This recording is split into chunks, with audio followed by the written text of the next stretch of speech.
एक छोटे से गांव में अंकिता नाम की लड़की अपनी माता सविता और अपने पिता रामू के साथ रहती थी। अंकिता दिखने में कुछ खास न थी।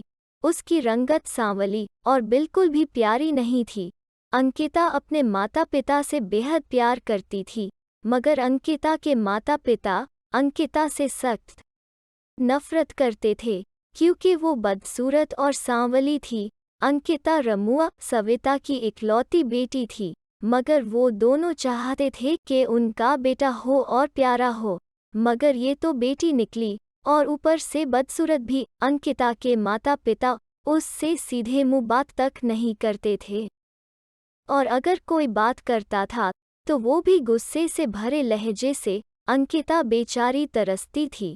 अपने माता पिता के मुंह से प्यार भरे अल्फाज सुनने को अंकिता के माता पिता ने आहिस्ता आहिस्ता करके घर के काम का सारा बोझ अंकिता पे डाल दिया। अब घर के सारे काम अंकिता से करवाए जाने लगे, और जैसे ही अंकिता से कोई काम गलत होता, उसे करना ना आता या खराब हो जाता, रामू और सविता दोनों मिलके की पिटाई कर देते।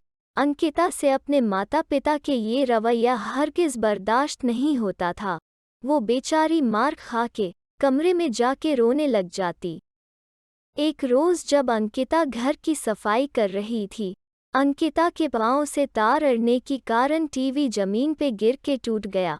अंकिता के तो जैसे होश ही न रहा।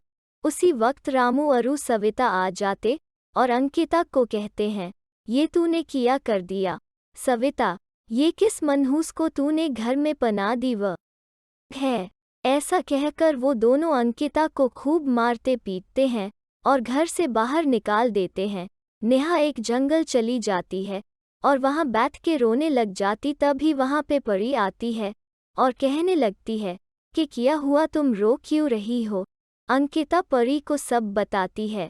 इस पर परी कहती है, तुम परेशान न हो, और परी अंकिता को एक जादुई लहंगा देती है। अंकिता जो ही लहंगा पहनती है, वो निहायत ही खूबसूरत लड़की में बदल जाती है। और परी कहती है, अब से तुम मेरे साथ ही रहना, और तुम्हें जो भी चाहिए हो मैं भी तुम्हारे पास हूँ, और ये जादुई लहंगा भी। अब परी और अंकिता दोनों साथ में हंसी खुशी रहने लगे। परी से इतना प्यार पाने के बाद अंकिता कहती है, परी तुम्हारा बहुत बहुत शुक्रिया।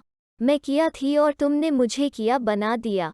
मैं जिंदगी भर तुम्हारी आभारी रहूंगी।